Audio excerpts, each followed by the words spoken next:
Okay, thanks. So this is sort of a freelance thing. I do work for Capital Projects, the physical planning unit, but I'd approached Paul about doing this sort of on the side, in part because I've been to a lot of building openings on the campus and places where people have, new units have moved into old buildings, and very often the people who move in love the space, but they don't know anything about it. And I thought with this building in particular, because it's going to physically move, it would be really important to share with you in situ here how it came about and what it was used for and all. So you can pass that on to the next generations of people who will be using it at the garden. And in the garden, it'll be in its probably sort of its fourth generation of use. I'm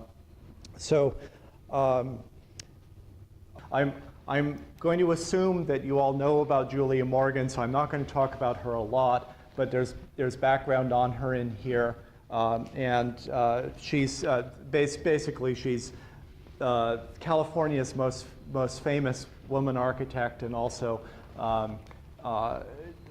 very important alumnus from this campus. So I'm going to concentrate more sort of on the social history of the building and how it came about. And I'm going to start back at the beginnings of the university to sort of set the stage for why a building like this was so appealing to women students in the early 20th century. So in the 19th century, UC was chartered in 1868, did not start operations until 1869, and didn't move to the Berkeley campus until 1873. And there are three themes, interlocking themes here. The first is that the regents had a choice when they were setting up the university of what model they wanted to follow. And the great universities of the Western world at that time were Oxford and Cambridge, the major English universities, and then the up-and-coming German universities, which were much admired in the second half of the 19th century for being on the cutting edge of scientific research. But they operated quite differently. So if you imagine the Oxbridge schools, a student going there would move into their college, which was a residential college, and they would live there and dine there and see their tutors there, and it would sort of be a all-encompassing space for them. The German universities were more scattered around towns and concentrated more on the instruction, and the students were on their own for social life and living quarters and all. And so for a variety of reasons, the University of California went the German direction of the campus has the academic facilities, but the students have to go find housing on their own, of which there's very little in Berkeley. And non-academic facilities came about generally through the generosity of donors, and then also through the students themselves raising money to create them. Second core theme here is that women were the regents affirmed very early on that women were admitted to the university on an equal basis with male students, but up through well into the 20th century, all the faculty were men, most of the administrators were men, and student life was run by the class organizations. So you had a very clear structure when you came in as a freshman. You had certain responsibilities and activities that you engaged in, and then as you went through each class year, the activities and your rights and responsibilities changed, and it culminated with the senior men being in charge of almost everything. So the student government president was always a senior man, and then there was a vice president who was always traditionally a senior woman. But men, the male students ran the student activities, but there were a lot of women students starting early on, and this is quite unlike most American universities that were either exclusively male or had very small populations of women students. So Stanford, for example, when it admitted women, there, up until well into the 20th century, I think there was a cap of 500 or 600 on the number of women who could enroll at Stanford. Here, no cap. Many women came here, were a large part of the student population. When this building was built, I think there were about 1,500 women in the student body, which is very substantial for an American university of its time. So the women were a large presence, but the structure of student life kept them on the sidelines in many respects. So the third thing, which I'll illustrate with pictures, is that there were few facilities for students from early on, and they were often organized for or reserved for the male students. So let's go on. Okay, so this is the campus in 1864, and this is South Hall, which is still there. The Campanile is about here, and this is looking out, of course, to the bay out there. North Hall over here, and Girton Hall will end up being about in here. This is looking from the hillside just above where we are now.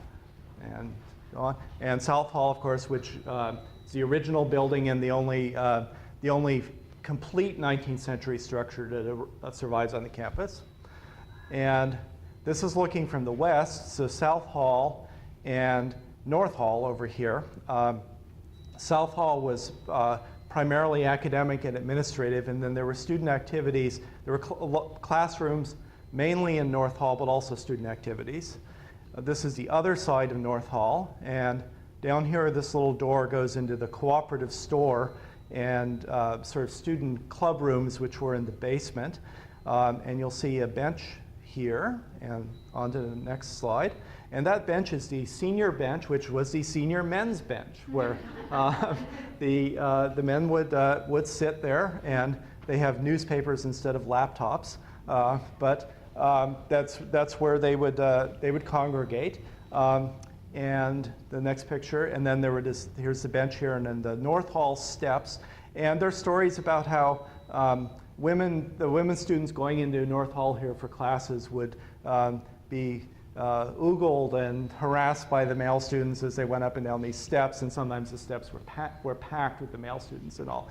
There was no similar senior women's bench because the women were tending to study rather than sitting around socializing. So, next picture. This is the Bacon Hall, which was the main library and museum building at the campus. This was just east uphill of where the Campanile is now. And the next one, and there it is in slightly larger context. And this flagpole is where the Campanile is. So you can see the 19th century campus, mainly brick and wood buildings, and not very many of them. Next. Harmon Gymnasium was the first major non-academic facility, which was built by a donor, an Oakland businessman. And it was just called Harmon Gymnasium, but here's a next picture, another view of it. But it was the men's gymnasium, and the women students actually petitioned early on after this was built for a couple hours a week when women could engage in physical education there, because otherwise it was just assumed that the male students would be using it because they were the people who needed a gymnasium.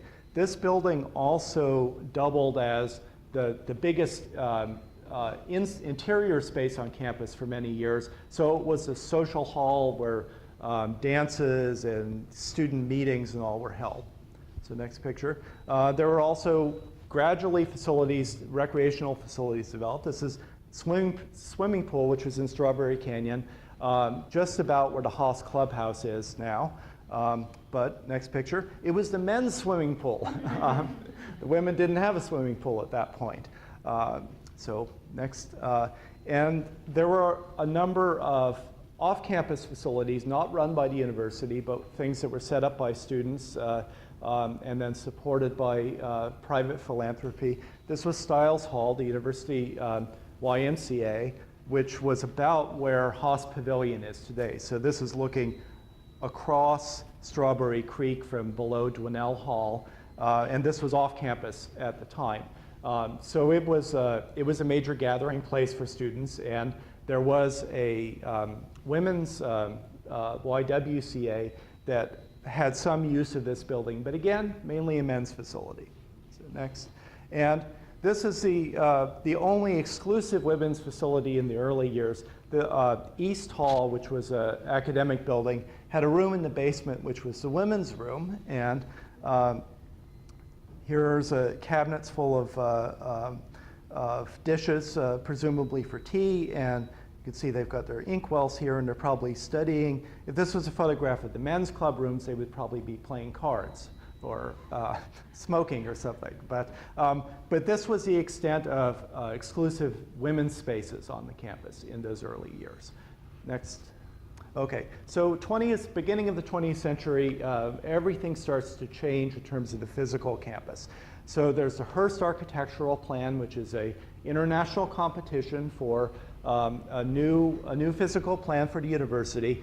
The vision is Berkeley will be the Athens of the West, the Athens of the Pacific. And Gray Brecken, who's a geographer on campus, has picturesquely described this as San Francisco was the new Rome and Berkeley was the new Athens.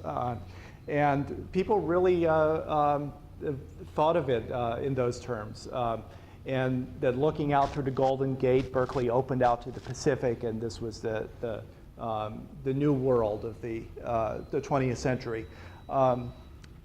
Go on. So the plan brought the new campus building. So magnificently done in stone and tile and copper. So contrast this with the photographs of the 19th century buildings. This is Doe Library as it was originally designed. This is where the Botanical Gardens were in the just north of Doe. And then this is looking up Campanile Way through the whole ensemble of buildings. So next. And this is the plan. So you've got to turn your heads around. This is north is down. Strawberry Canyon is up here. The campus was downtown Berkeley is here, and Telegraph Avenue is running right here. Doe Library is there, and Campanile is there. So the plan was organized in this formal axial arrangement looking out to the west, but with the major academic buildings in a core, and then little subsidiary buildings scattered out on the other side of Strawberry Creek. So next view. So the campus is emerging. This is just about 100 years ago when the Campanile is under construction. Next. And then this is campus from the early 20s. So there's, no, I'm sorry, this is early 20th century. There's South Hall. Here's a site of the Campanile. See Doe Library is in here. That's the old Botanical Gardens right there. This is the old conservatory that was part of the gardens, where the East Asian Library is now. And you can see the Greek Theater up here, but this part of campus that we're in now was, most of it was private homes that were off campus. And Girton Hall is going to be right up here in the trees when it's built. Next view. So the first big facility for the women students exclusively was donated by Phoebe Hearst, who was many things to the university, but in particular a major donor, the first woman to be on the Board of Regents. And she, late 19th century, she rented this house at Channing and Piedmont. Piedmont Circle is right over here. And she commissioned Bernard Maybeck to build a social hall next to her house so she could entertain. And this is the most glorious building I think ever built in Berkeley, and it should be rebuilt someday. But this is Channing Way in the front. And this was for campus activities, but particularly for the women students. So the first place that was where a donor was thinking, I'll do something for the women, not for the men. So next picture. This is the ground floor, which was big enough to have big banquets and social events. Next picture.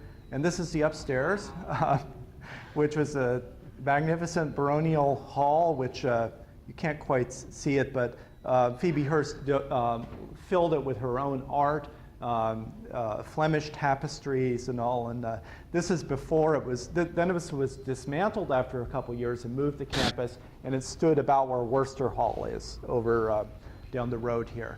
And when it moved to campus, next picture, it became the Women's Gymnasium. And this is this is a 1905 postcard, and here's someone writing, "This is a girls' gymnasium," there. So it was the Women's Gymnasium, but it was also a campus social hall. And next picture. And there it is in broader context. This is panoramic hill. The garden is up there in the canyon. And the building was moved? it was dismantled. Mabeck designed it to be in prefabricated parts. It had glue laminated beams, and it was taken apart in sections and rebuilt like this on campus. So this was the place where women students had for their own in the early 20th century. So next picture. And it had a swimming pool, which was for women only. It had a big fence around it so the male students couldn't watch. This is soon after the Campanile was finished. And next picture. And other facilities for women started emerging. This was a privately built and operated dormitory called College Hall, which was right at the corner of Hearst and Gailey Road, where there's a parking structure now. But it was a big innovation because it was the first place, other than sororities, where a large number of women students could live together. This is right across from Founders Rock. So the next picture. So going back to the class structure and the control of the senior men. So in 1905, a senior men's organization called the Order of the Golden Bear asked for permission to build a lodge on campus that would serve their organization as a meeting place and also serve as a meeting place for the men of the senior class. And the regents granted permission, and that was Senior Hall, which is still there just down the road here right next to, between the two faculty clubs. And John Galen Howard, who did all the magnificent classical buildings on campus, also designed this, and it's entirely out of redwood with the bark still on. And this became Henry Morris Stevens, who was a leading professor and said that Senior Hall, the faculty club was the mind of the university, and Senior Hall was the heart of the university, and they were right next to each other. But no place for women. Women were not allowed to go into this building or use it.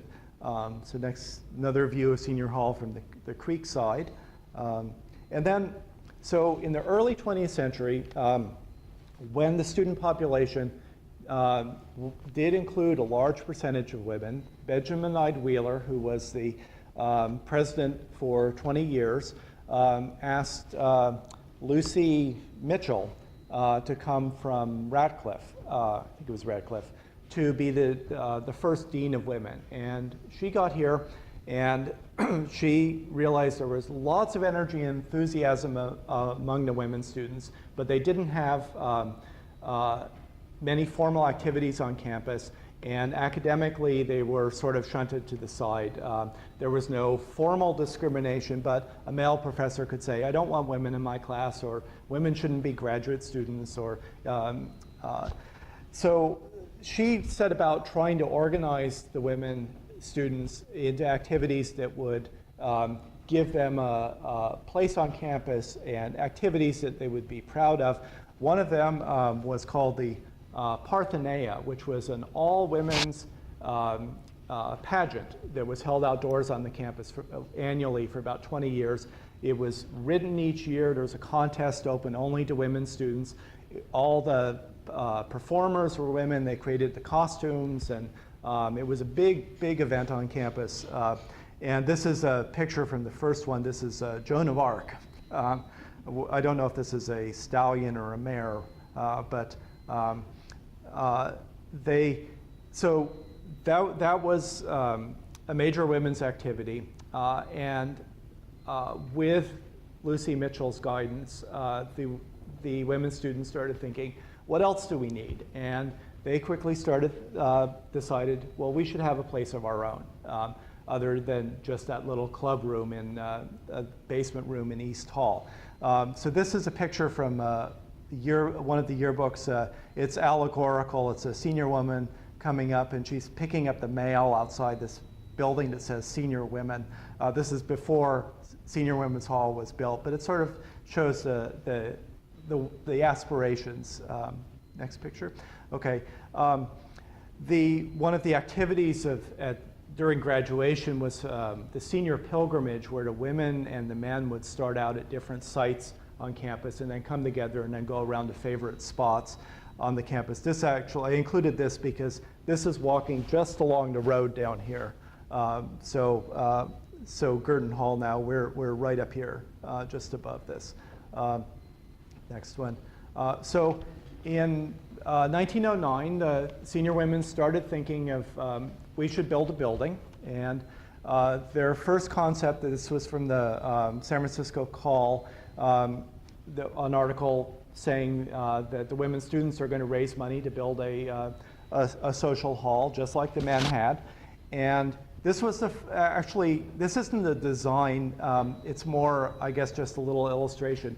But, and I don't know who Lillian Rice was, but this has the general character that you see in this building. It's got one big central room, as far as we could tell, a central fireplace, and little wings sticking out on the side, and it's very home-like, which is what emerged in the ultimate design here. So they started raising money, and these are little snippets of articles from. They held dances, and they were trying to get. I think they ended up with something like $2,000 or $3,000 to build it, and these are all from. Girton Hall is part of a campus of Cambridge? Yes, I'll get to that in just a moment. Yeah. And next, yes, here it is. And they selected the name Girton because this was the first college at Cambridge, or associated with Cambridge, that was built for women. And I just grabbed this off Wikipedia, so there are probably better pictures of it out there. But they were consciously modeling themselves on what women had accomplished elsewhere in academia.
The campus to create this building. So this is a close-up of the campus plan that I showed earlier. So now north is over here. This is the Greek Theater. This is the original stadium site. Faculty Club is here. Senior Men's Hall is here. And the site for Girton was chosen to be right up here. And Strawberry Creek is coming down like this. And it was across Strawberry Creek from the formal university grounds. It was sort of in this grouping with the other the other social facilities of the campus, and eventually the Women's Faculty Club will be built right here. So you'd have an alignment of Men's Faculty Club, Men's Senior Hall, Women's Faculty Club, and Women's Senior Hall all together. Next picture. And this is a view from the Campanile right when it was being completed.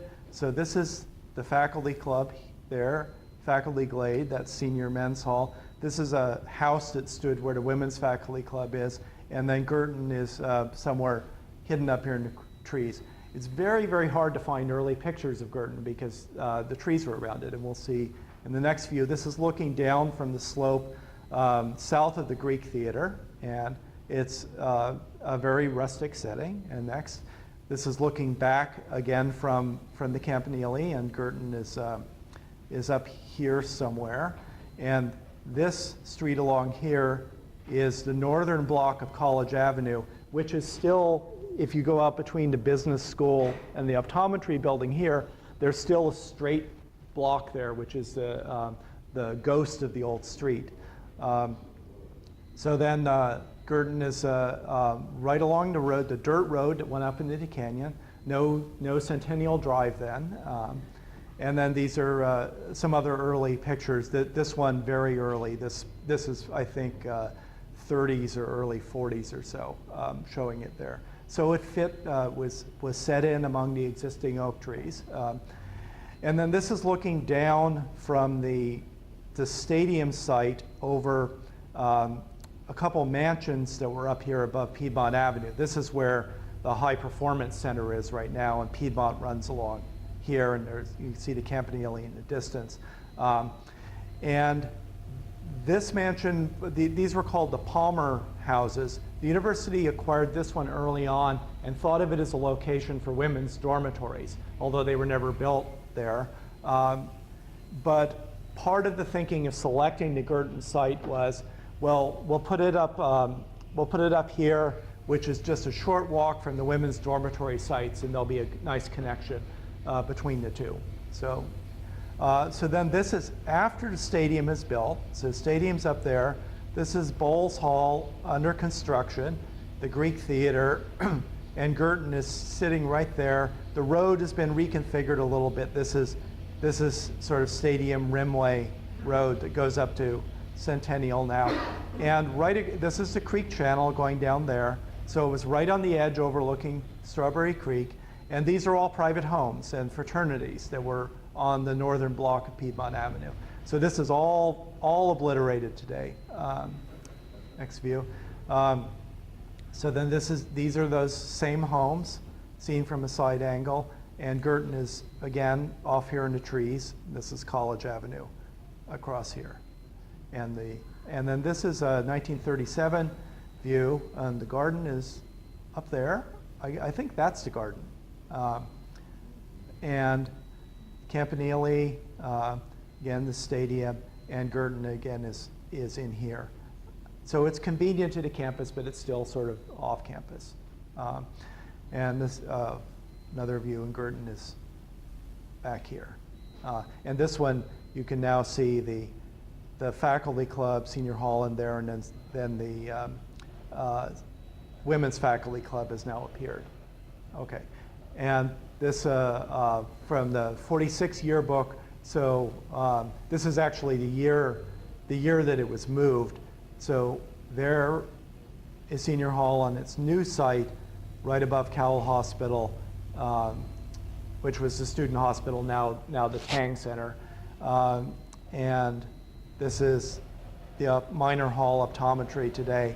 And again, faculty club, senior men's hall, women's faculty club, and Girton up there. And the names Girton and Senior Women's Hall are sort of interchangeable. They use both, and they can still be used that way.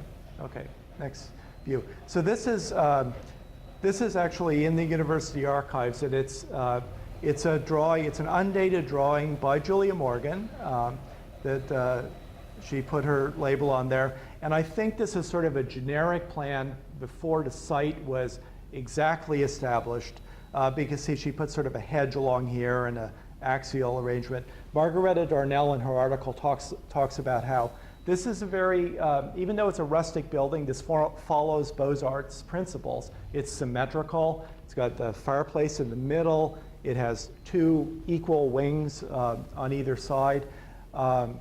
So that room was a porch out there that overlooked the creek, and the terrace, and the kitchen, and a dressing room, and then the little toilet room down there. And one thing that are two interesting things about this. First, that the women insisted and asked for a kitchen in their design. When Senior Men's Hall was built, there's a story that I haven't found documentation for that there was a urinal trough installed that drained into Strawberry Creek. So what was important to the men in their hall? A place to use the bathroom. For the women, a place to make food and make it into a real home-like environment.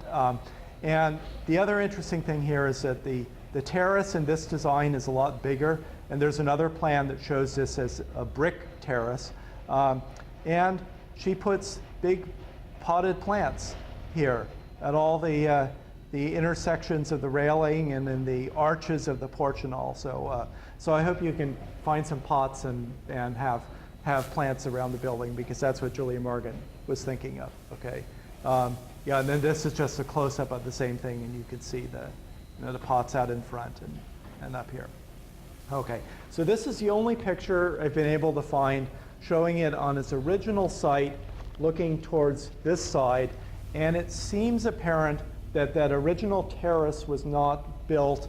The drop to the creek is about 15 feet here, and that looks like a wooden support and probably a wooden deck.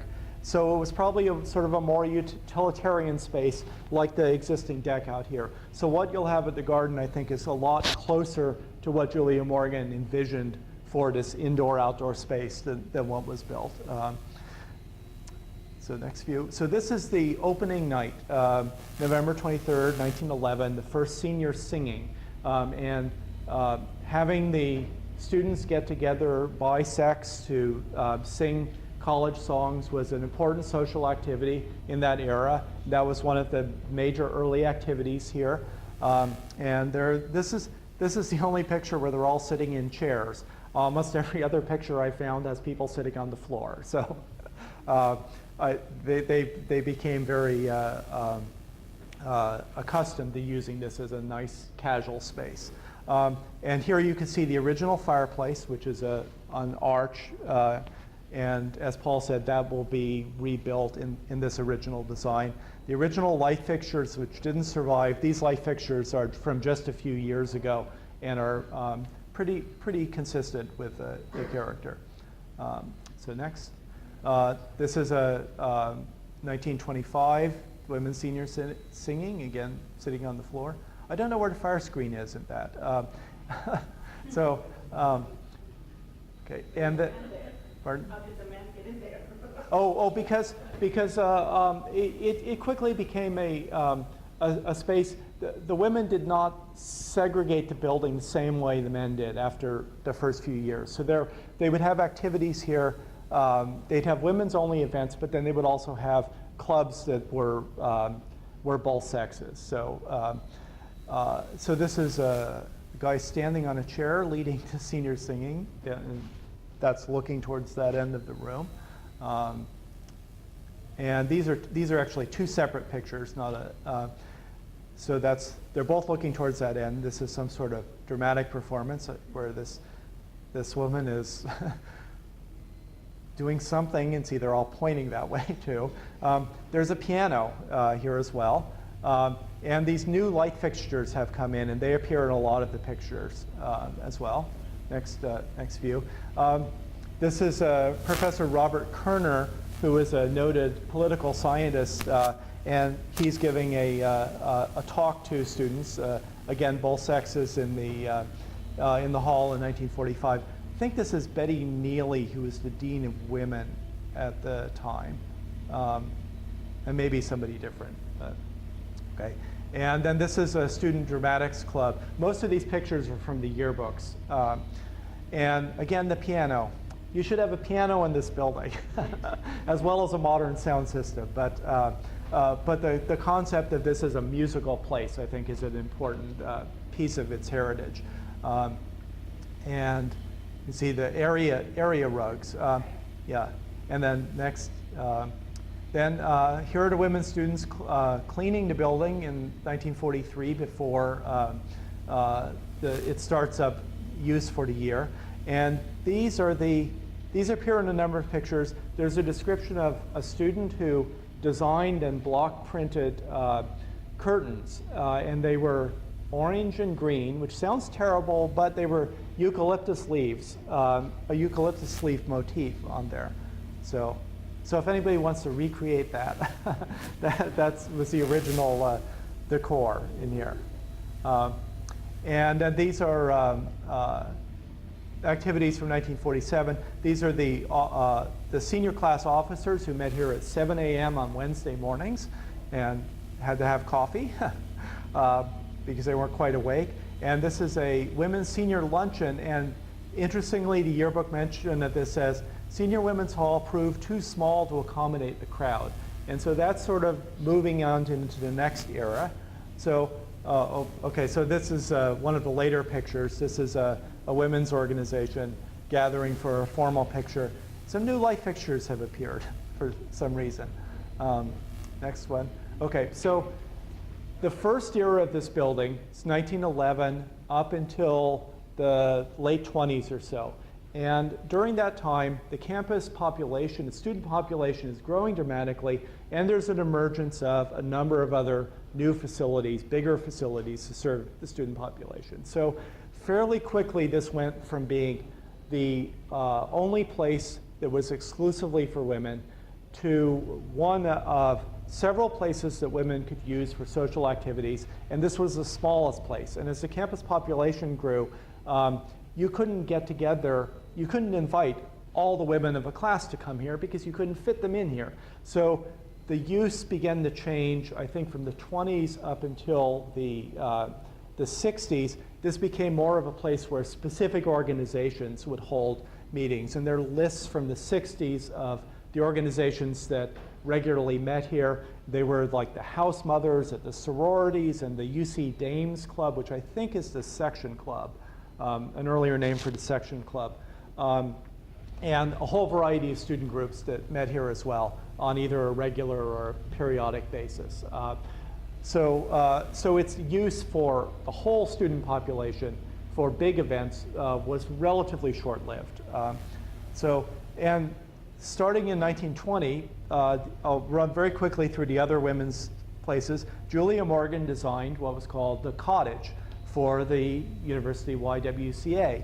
And this was outside Sather Gate, about where the Chavez Center Dining Commons is. So you walked just out of Sather Gate and just down the road.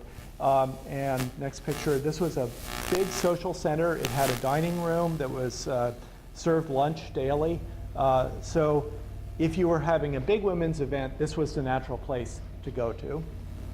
Then, and this is the building that replaced it, which is still there at Bancroft and Bowditch, the current Y House. Next one. And then 1923, the new, actually the first full-fledged student union was built, named for Professor Stevens, the man who had said Senior Men's Hall was the heart of the university. And Stevens, it's still Stevens Hall there. Next picture. This was a later edition of the Senior Men's Bench.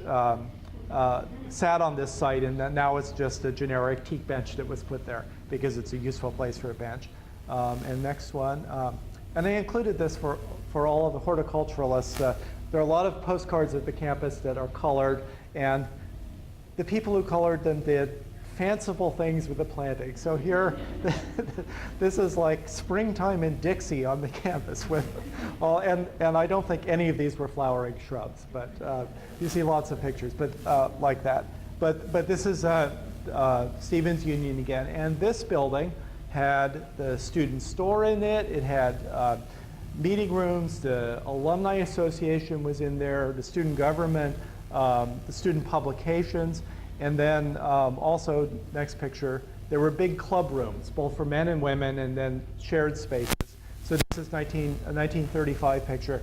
And you can see how much bigger this space is than Senior Hall. So if you were having a big event, you would tend to go here, which was closer to the center of the campus. The next view. Here's a dance, lots of dancing for students socializing.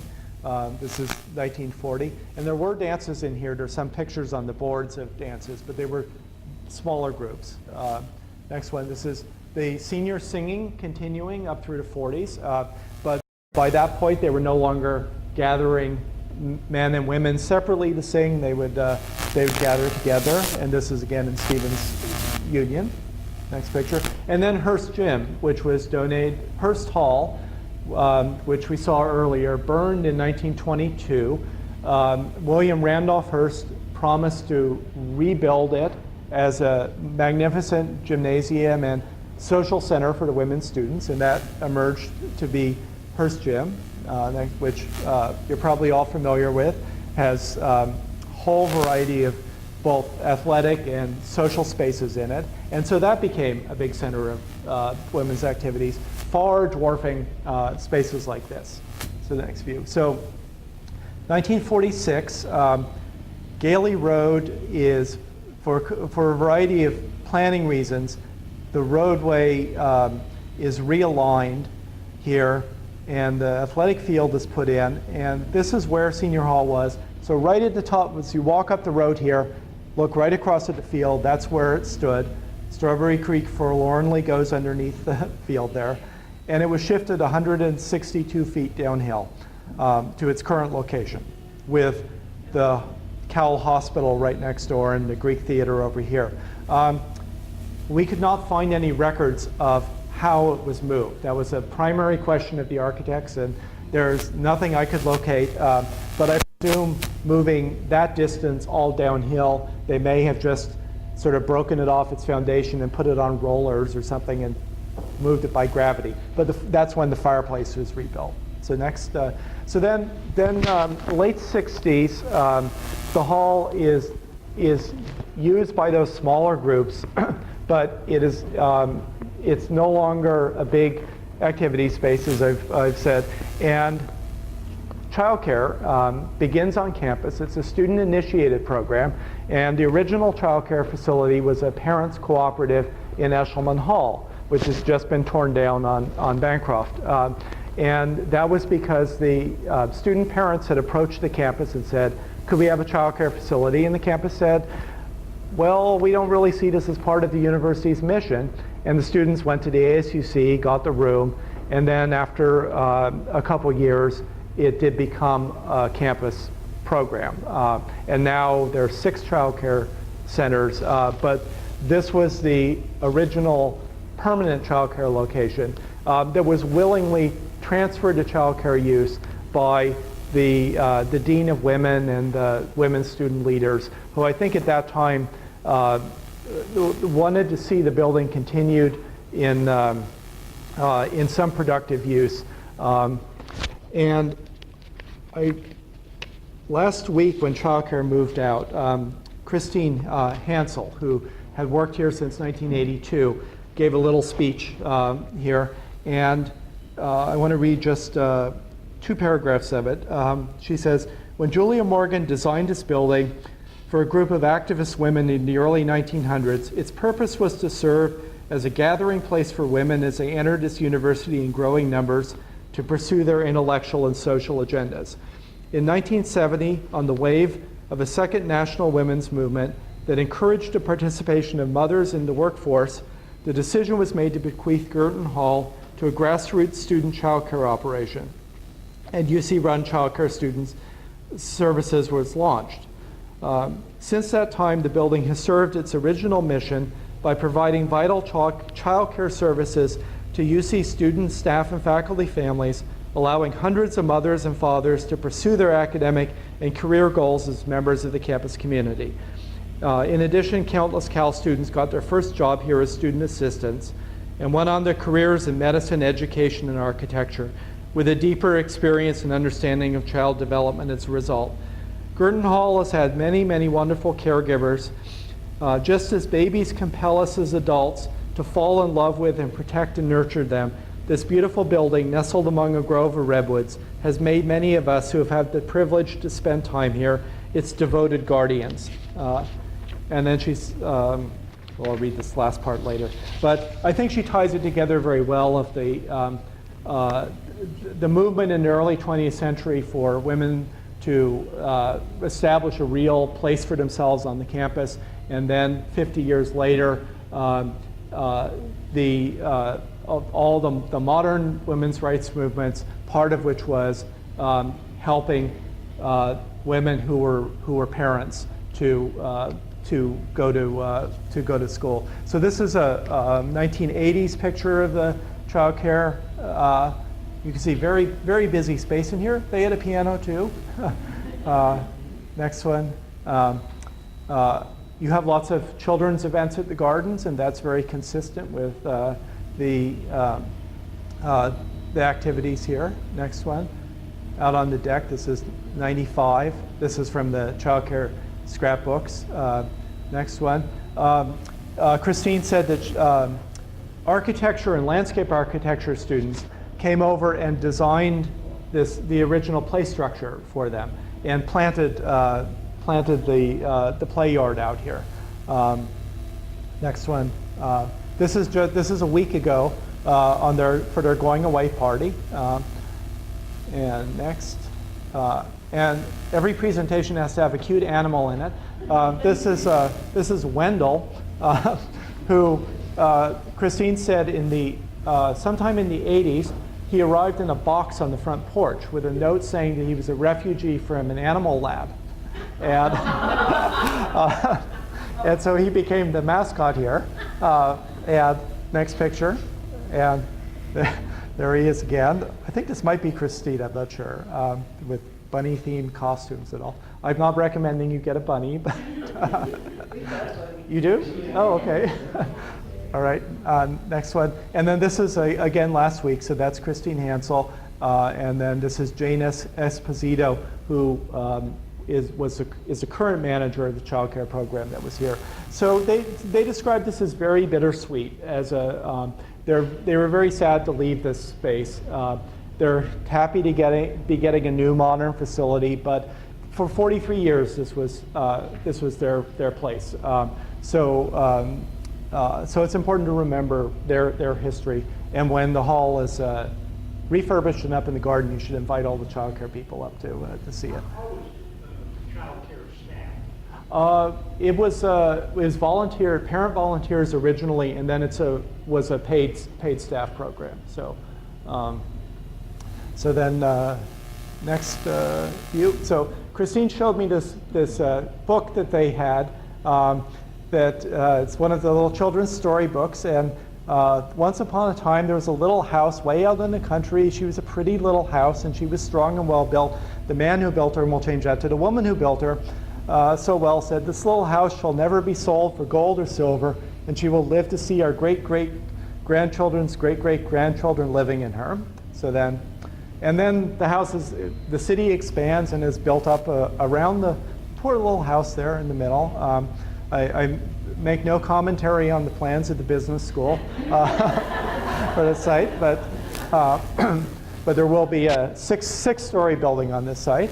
And so the family that still owns the house, the next one, moves the house out into the country, and it's going up a winding road.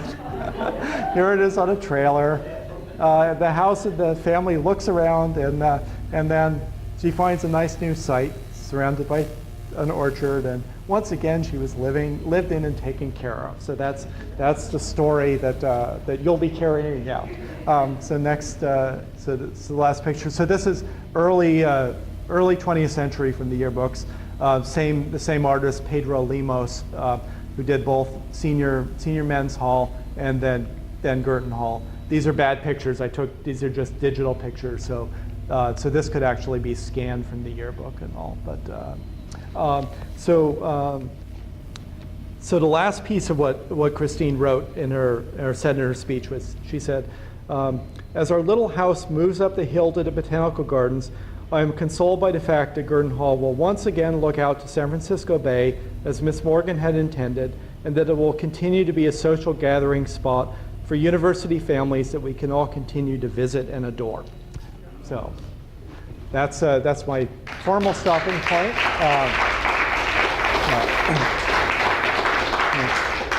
there a comparable senior women's organization now?